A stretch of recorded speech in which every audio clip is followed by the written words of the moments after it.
From Insight to Impact, UX Secrets Revealed is a podcast by Testing Time. For episode 4, I met with Amparo Tormo, who is the lead UX researcher at Zooplus.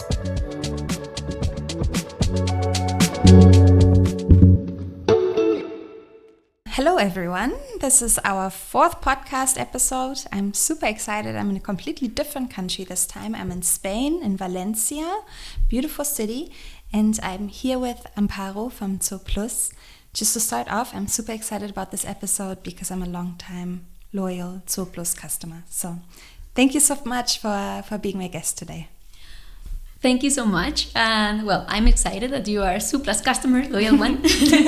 Well, first of all, as I said, thank you so much for having me today. I'm really happy to be here. A quick intro for me. So I'm Amparo Tormo. I work as a lead researcher at Zooplus. I'm originally from here, from Valencia. And even though I spent a few years abroad, I've been back here since 2018. I actually started in the tech world around 2014 as a product designer. It was when I moved to Berlin and that I really discovered the whole startup scene. After about 4 years there, as you probably know, a lot of gray skies, I decided to move back to Valencia. I continued working as a product designer, this time in a large company, consultant company. After a while, I started missing the fun of being part of a startup or a smaller company. So when I got an offer from a Valencian design studio to work as a researcher for La Liga, I thought, why not? And then I had to learn how to play La Liga Fantasy. I don't know if you like football, but... Not that much. I've heard of La Liga, but that's about it. Yeah, me neither. But that's actually one of the things that I love most about being a researcher, that you constantly learning about the products you work on.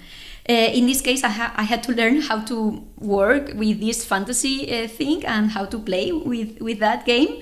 But yeah, it was quite interesting experience.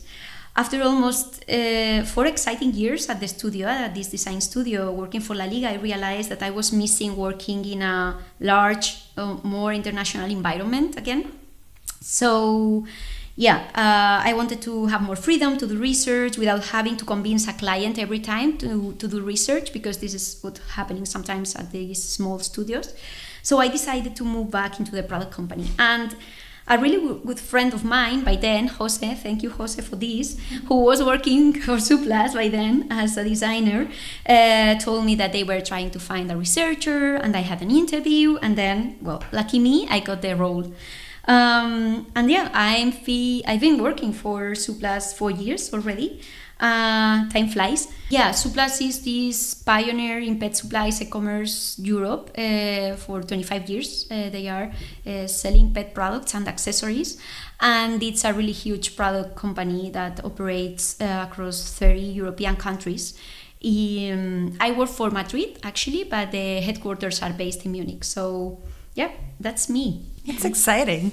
How is it to work at Zooplus, and what are the differences that you've observed in comparison to some other companies? So Zooplus is really a big company. As I said, honestly, I had never worked in a product company this large before. We are more than 1,200 people spread across Europe, as I said, in different countries. I work from Madrid office, remotely from Valencia. So I'm super happy to be here working from my original hometown.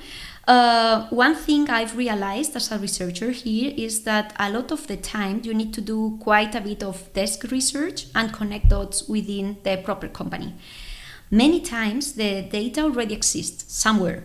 So just somewhere in the organization, you need to go and collect the different insights from different teams. It's actually happened to me several times, and that I was planning maybe a research activity, and then our team was focused on one specific hypothesis, and we were trying to organize a research study around that, but we found that maybe the assumptions were already validated or partially validated by other teams using different methods.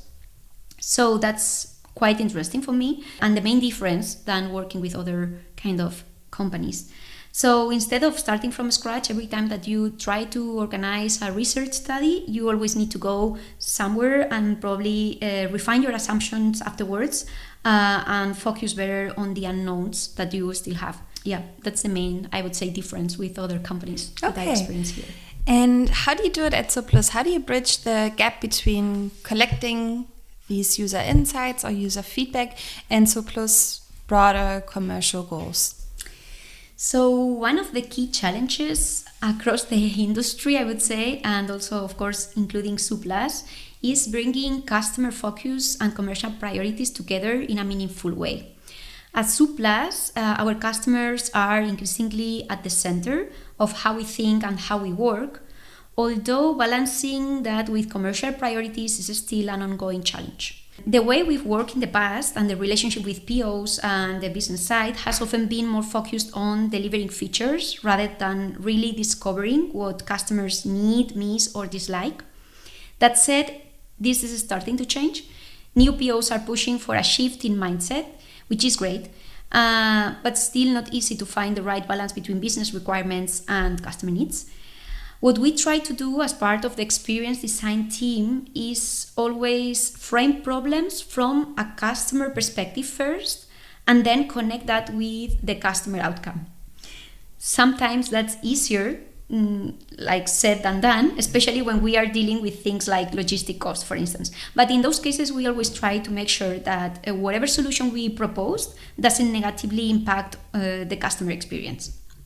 You already touched on some of it now, but what type of audience do you typically test with? You already mentioned customers, but... Yeah, so depends on the project. Always researchers, depends on the project. It's true, hopefully it does, yeah. But when we are dealing with projects related to new purchases or acquisition, basically, we try to recruit non-Zooplus customers, although they should still be pet owners who regularly buy pet products online, of course. However, we work on specific features or services related to the loyalty program or product subscription, called AutoShip in our case, is similar to what Amazon offers for subscribing to a recurring product. And we face the challenge of finding the right customers with very specific profiles. For example, customers who are part of our loyalty program have made, for instance, a purchase in the last 2 months and have pets with health, for instance, issues or diseases. So these specific kind of audiences, let's say, are quite difficult to recruit. Yeah, I can imagine. Are there types of research studies that are more suited to one audience rather than another? So in our case, when it comes to running longitudinal studies, we really believe that having our own internal customer panel would make a huge difference. We actually had the chance to build an employee panel, basically a database of Zooplus employees outside of product and tech who are happy to participate in testing our designs and platform. For example, when we were working on features related to product subscriptions and iterating on those designs, we used this panel to test with employees who were already kind of subscribers and had received multiple deliveries. Those kind of very specific screening criteria can be difficult to meet actually when you are recruiting participants from these external platforms that sometimes we use for other projects. Ideally, for things like diary studies, it would be great to rely on a more stable group of customers that we can engage with over time. Unfortunately, we haven't had the capacity to run diary studies yet, but it's in our backlog and we'll probably try to do it next year. In addition to that, we sometimes rely on friends and family. This is another type of, recruitment way that we have and is quite common for researchers, but is useful for quick and rough validation when you need fast feedback. And of course, I really love the guerrilla testing. We often turn to our colleagues as well, approaching people in office kitchens, for example, and asking them to quickly try out a prototype. And that's great, actually, because they come up with ideas that you never thought about it, and they are quite cool.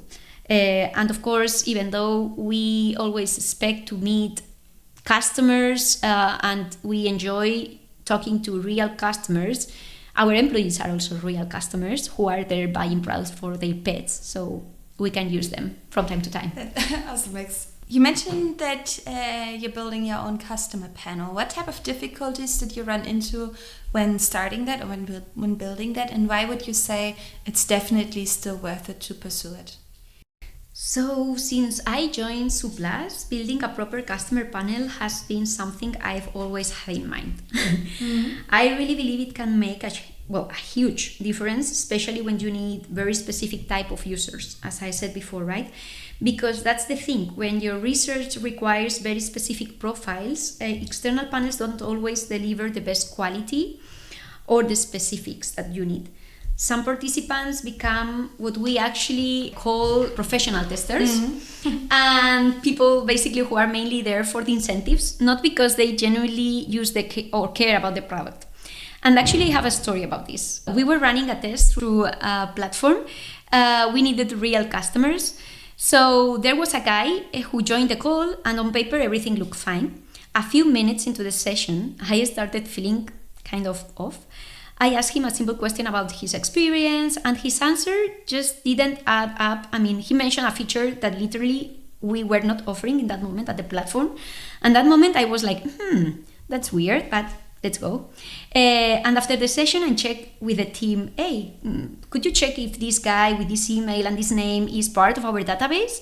And they said, nothing, no, he is not a customer. And we end up having to scrap the whole interview.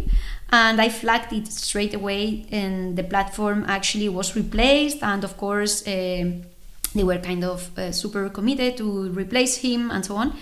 And I thought, okay, perfect. But not really, because after some months, I had another test, and he joined the call again under another email, another name, and different pet names as well. And was quite weird, actually. I had to continue interviewing him. But at the end, I went back to my notes that I had from the last meeting the last interview that I had with him, and was 100% him, just a complete fake profile again. So I reported it, and since then, I mean, I haven't met him again. Lucky me. Well, lucky everyone, I guess. Yeah. And that's exactly why having or your own customer panel probably is so valuable, right? To reduce maybe this risk of getting these non-reliable participants, especially when you have very specific criteria that you need to have for specific studies. So it's not perfect, right? Having even your own customer panel, because even loyal customers could also maybe be biased because they are so loyal, and they are, so nice, and they want to be so nice with you that maybe they are not even saying the truth, which is actually something that we have the researchers sometimes, that you can trust all customers, what they say. You need to observe their behavior to make sure that they are saying the truth sometimes. And this part of our work, right? Kind of matching their opinion with their behavior sometimes. That's interesting. I find it so bold of the first guy, to just create a fake profile and go into a call like this, and also just fake features. It's wild. Yeah, but what has been your experience with testing time as an external panel provider? So our experience has been great. Actually, as I said, right, sometimes you have no-shows, and this is quite common for researchers to have these no-shows, that the customer is not appearing or canceling the last minute. And that's, for instance, I would say an advantage of having this external panel, because you don't need to manage or finding the replacement. You just need to write an email, and then testing time is caring about it, which is great. And actually, one thing that, for instance, for building our own customer panel, I kind of consider the rule that you have in testing time, that is not recruiting the same customer, or not allowing to recruit the same customer in the next 3 or 6 months. So basically, to avoid kind of fatiguing or kind of like exploding the users that you have in your panel, you are kind of limiting the time, the chances of participating in these testings that you have. And also maybe this is a way of avoiding these professional testers too, right? Because if you are limiting the chances of participating in the same or with different kind of studies, then you are not making money, real money from that. Yeah. You already touched on the next question a little bit, which is great. a panel being a living thing, how do you prevent this panel fatigue among your own customer panel? So as I mentioned before, this is one of the downsides, but still not as problematic as the professional testers. In both cases, though, I think it really comes down to tracking and being mindful about how often you involve the same participants, as I said before. For example, when we were designing our internal panel, one of the key things we wanted to track was the type and number of studies each person had taken part in. In that way, you can always check participants' story and how many times they've been involved, or what kind of research they have done, and avoid overusing the same people once and another.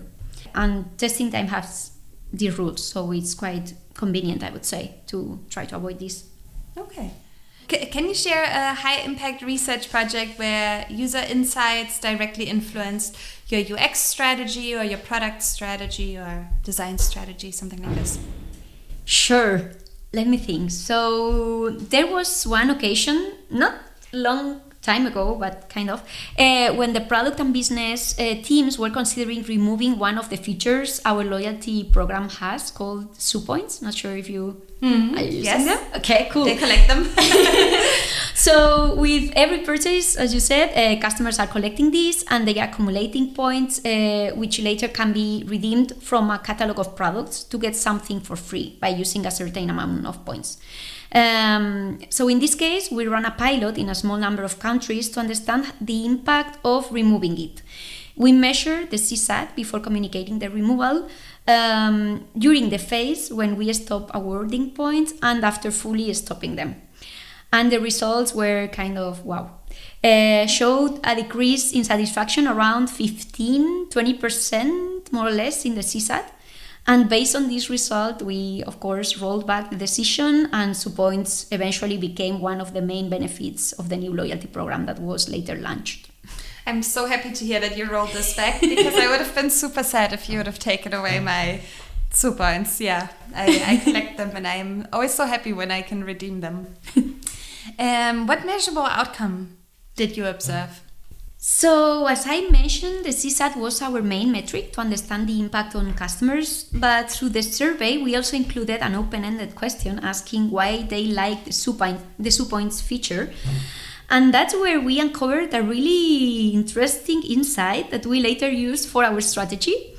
A customer told us that they were using these zoopoints to test products. For us, was like unknown, this insight. Even though we already offer trials, small packages for free, some customers prefer to use these points to try different flavors or products for their pets. And for us, was like, wow. And dry food usually, of course, comes with these big packages, not huge, but still, I mean, big enough. And if it's not worth it, if your dog or your cat ends up with not liking the flavor or the taste or whatever, right? And especially cats, they are quite picky. Yeah. So customers found their own workaround by using zoopoints to experiment with the products. And then after this researcher moment, we incorporated this insight into our own brand strategy, and we are offering our own brands into this reward shop to allow our customers to try and test the new products that we are offering. So yeah, quite interesting. Yeah, it is an interesting finding. Can you give us an insight into a recent project you did with maybe newer audiences, one that uncovered a blind spot or gave you this aha moment? So if you don't mind, instead of talking about a new audience, I share a story about a new source I recently discovered within our company. Yeah. This happened while working on one of our services, the product subscriptions that I mentioned before, this subscription, recurring purchase that you do on a product. Just to give a bit of context, is like this Amazon model that I mentioned before. So in some countries, one of the available payment methods is cash on delivery. So customers only pay when they receive the parcel at home, basically. Sounds convenient, but it also comes with some risk. We noticed that the number of rejected parcels using this payment method was increasing significantly in some specific countries.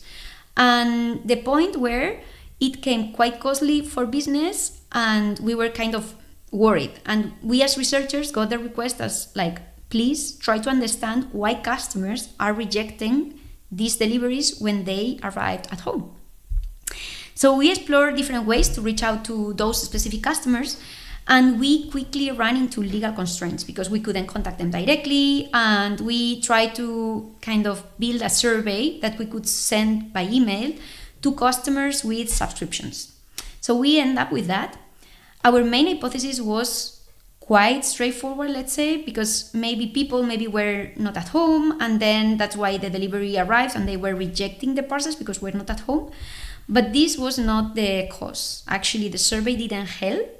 We got very few responses and they weren't representative at all. So we were left without any clear conclusion, and we were kind of reinforcing our initial assumptions.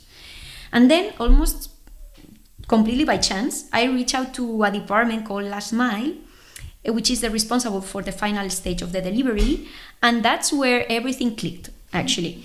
The team had already identified the issue months before.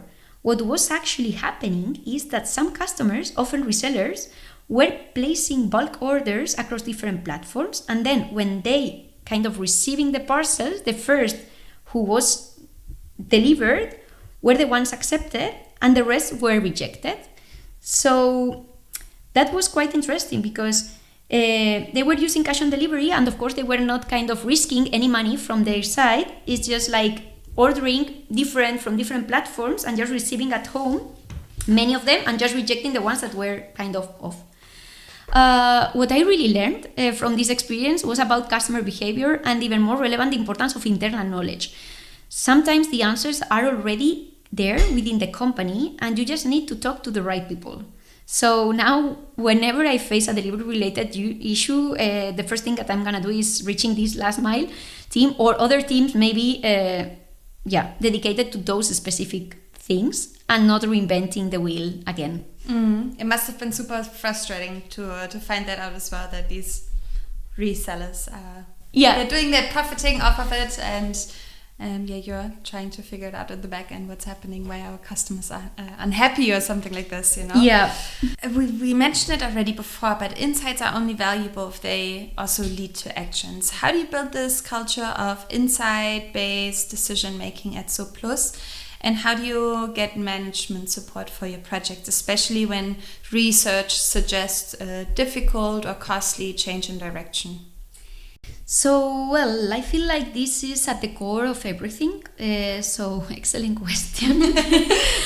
I think it all comes down to mindset. When a company is truly customer-centric and has a certain level of maturity, let's say, it becomes much easier to influence decisions and bring research into the conversation. Also, for me, processes also play a big role. For example, having a structured quarterly planning where initiatives and projects are actually driven by customers' insights, that's a huge step forward. And then there's the idea of this discovery mindset, continuous discovery, which, to be honest, still feels a bit like the ideal scenario for me. We haven't fully implemented yet, but yeah, we are on it. And the framework, processes and framework, a strong collaboration between different research teams, all aligned and moving in the same direction. This is a key, I would say. And that said, I do see positive changes happening at Zooplus. We are definitely evolving in terms of customer centricity, and there's a dedicated team focused on increasing that maturity across the organization. And also we are improving our quarterly this planning that we have, pushing for more collaboration and alignment between teams. And this is what I said, right? So having the collaboration with other research teams and different functions like analytics, experimentation, CX, changing established ways of working takes time, and it can be really, really challenging. But changing ways of working that have been in place for years is always challenging, I would say. Yeah, that's true. Time went by super fast, but we are already at our last question. If you had to start the Zooplus panel from scratch today, what's the one mistake you would want to avoid? Wow. So, to wrap it up, no, the first thing I would do is building a strong collaboration with other teams, for sure. Mm-hmm. Right from the start, making the initiative bigger always, and finding allies across the organization who share the same goal always helps.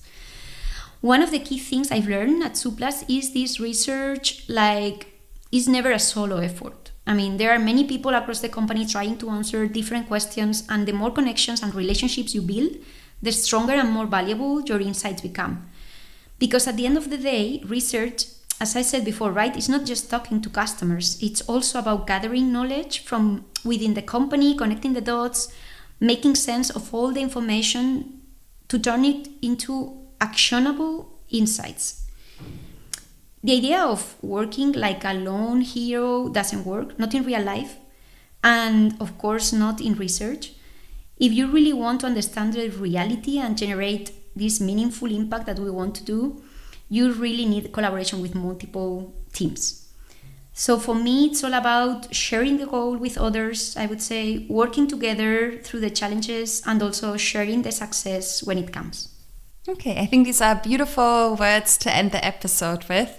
Thank you so much again for letting me come to Valencia for this, for being my guest here today, and also for sharing all these fantastic insights with us. Thank you, Eileen.